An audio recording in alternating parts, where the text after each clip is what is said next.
From March 22 to 26, 2021, we at Auction House Kuenker hold our spring auction sales 347 to 349.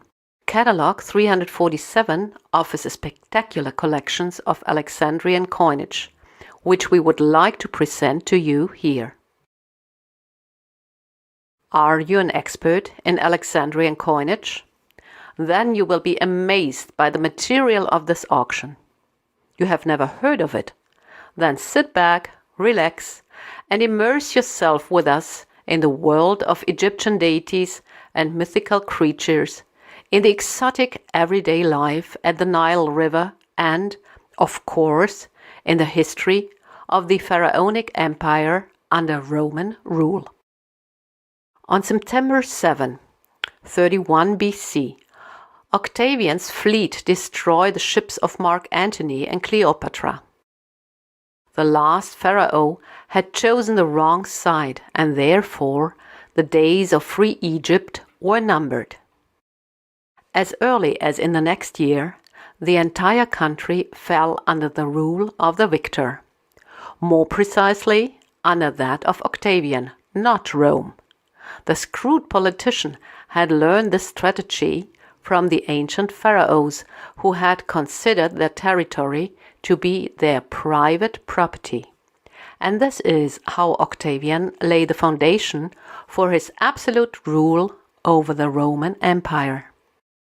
After all, it was Egypt's grain that made sure Roman citizens did not suffer from hunger, and therefore guaranteed peace and order.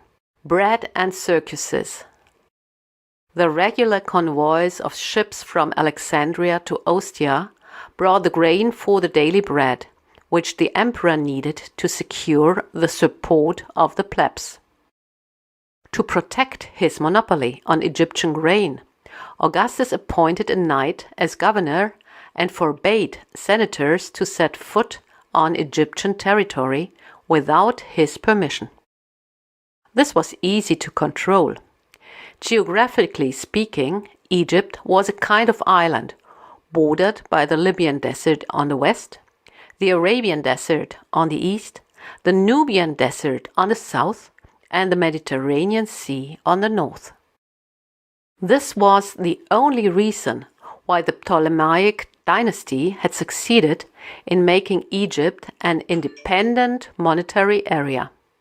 Egyptian tetradrachms contained less silver than normal tetradrachms, but anyone who wanted to buy popular luxury goods in Egypt had to exchange high-quality silver money for poor Egyptian tetradrachms at a rate of 1 for 1.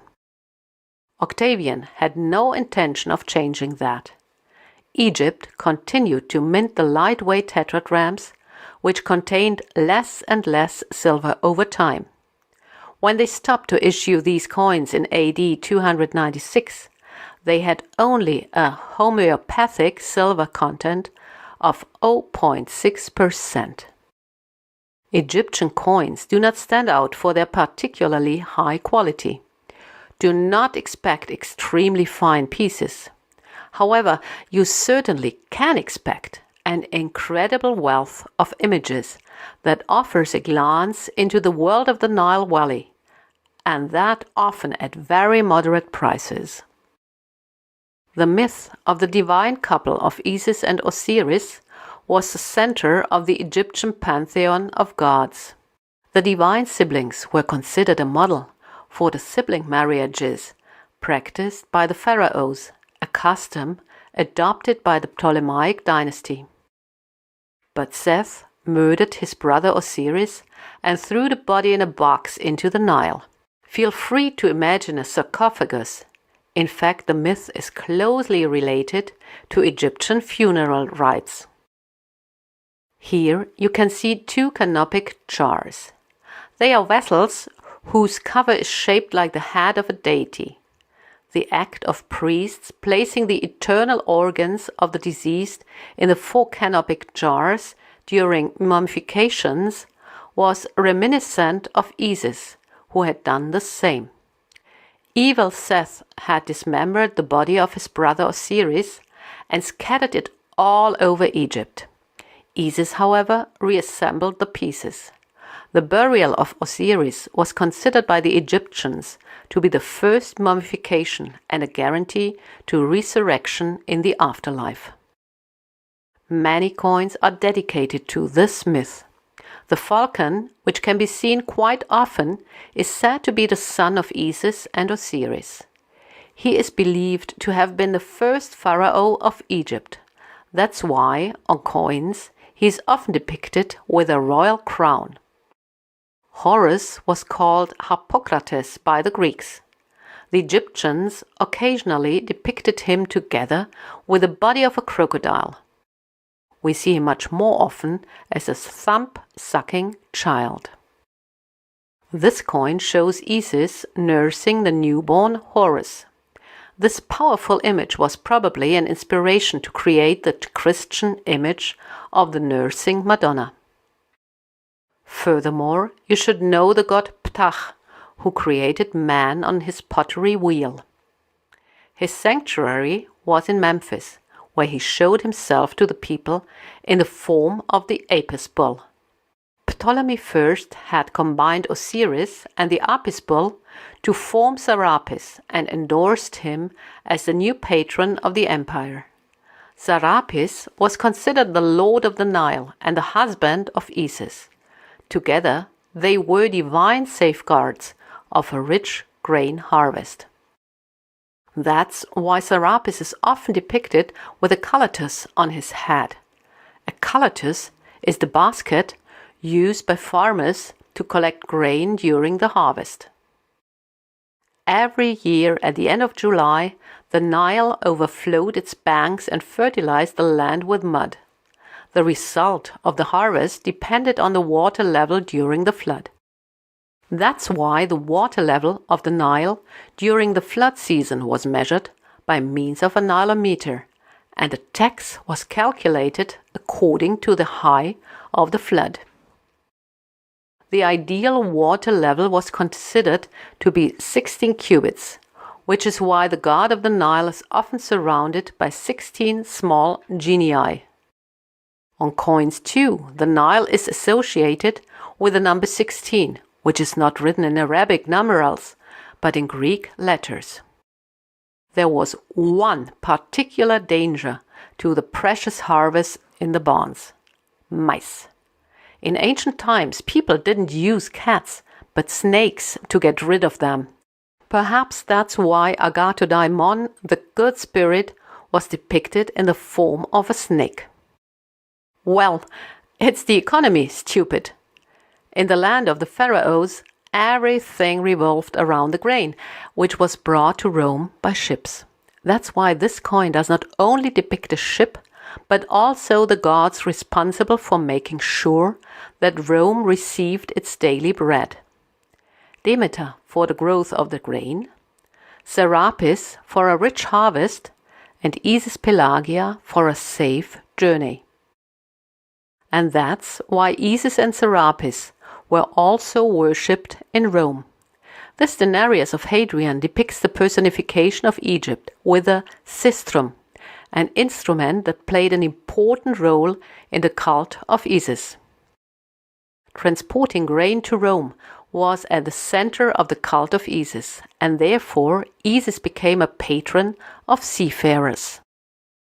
Isis Faria extends her robe like a canvas to speed up the journey.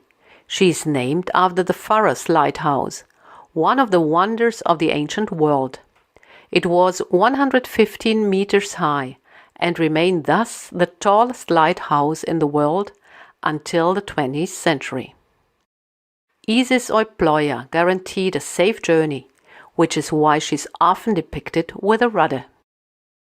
Although we find many Egyptian myths on Alexandrian coinage, the voting citizens of Alexandria consisted of Greeks and Macedonians. That's why there are also many typically Greek images on coins, such as the deeds of Heracles. By the way, in Egypt, Heracles was often equated with Harpocrates, the young god Horus. That's why our Mussulman sticks his thumb in his mouth, just as adorable as young Hippocrates, while holding his club in his left hand. Heracles defeats the Hydra of Lerna, which is once even depicted as a giant in the shape of a human being, an absolutely unique piece that can be only found in Alexandrian coinage. He grabs the Erymanthian boar, hunts the Stymphalian birds, fights the Cretan bull, steals the golden apples of the Hesperids, and cunningly cleans the Augean stables. Heracles strangles the Nemean lion, is faster than the Cernaean hind, and tames the three-headed dog Cerberus, who guards the gates of the underworld. Do you believe in horoscopes? In ancient time, every educated person did. Suetonius reports that Augustus considered his zodiac sign, the Capricorn, to be so auspicious that he had the image put on coins. And in the famous Musaeon of Alexandria, the astronomer Claudius Ptolemy did not only lay the foundations of a worldview that continued to be the norm until the early modern period. He also founded our modern horoscopes by introducing the principle of the ascendants into astrology. Thus, the Alexandrian Mint was at the cutting edge of science with its unique series depicting the zodiac signs. Here, for instance, we can see Mars in the sign of Aries, Venus in the sign of Taurus, and an extremely rare depiction of Jupiter in the sign of Sagittarius. Anyone who knows a bit about the subject knows how exceedingly rare it is to see all 12 zodiac signs united in one collection and, what's more, of such surprisingly high quality. Many other exotic gods are waiting to be discovered in auction 347. For example, the major deity Amun with his ram's horn. We know his horns as an attribute of Alexander the Great. After visiting the temple of Amun in the Siwa oasis, Alexander was convinced to be the son of this very god. We at Auction House Kuenker would be glad if we made you a little curious. We would be delighted if you took part in our auction sales 347 to 349, taking place between March 22nd and 26, 2021. Given the current situation, we recommend bidding by phone or via internet. If you have questions regarding these options, please do not hesitate to contact us.